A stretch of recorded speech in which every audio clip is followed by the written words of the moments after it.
Back in 1935, 36, I was up here in Madisonville, and I was picking cotton, and I noticed little pieces of petrified wood with a druzy crystal on it, and I picked up a few pieces, and as time went on, I picked up a few more, and it just fascinated me about the crystals on those rocks. So when I came back from World War II, I went down to Port Arthur, and I met up with my wife, and everywhere we would go on vacation, I was always interested in stones, and I'd stop at any rock shop on the side of the road or any place I found stones interesting. And by the time I retired, some 45, 50 years ago, I had accumulated quite a few rocks, and I brought them up here, and this was just a jungle. It is cutting trees and vines and got my house started.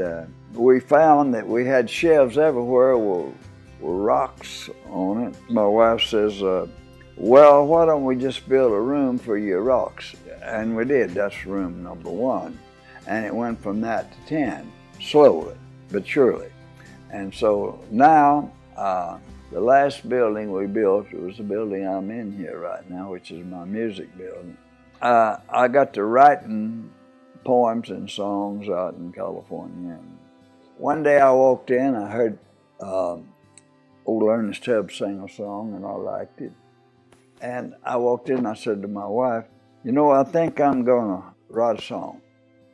It's in that book right there, I'll Never Be Lonesome. And I have them here for sale, and I have 2 CDs. And I plan on doing a few more CDs, but I've got to get to feeling better because September the 12th, after 71 years,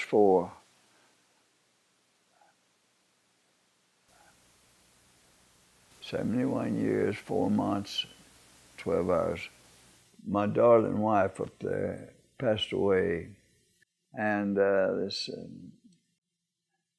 next May 13th, I'll be 92, but my dear wife, she was already 92, and the 21st of May, she would have been 93. And without her, my interest is really kind of bottomed out. And I've not had no great ambition to do hardly anything, but I push myself every day to try to find purpose, and I do the best I can at it.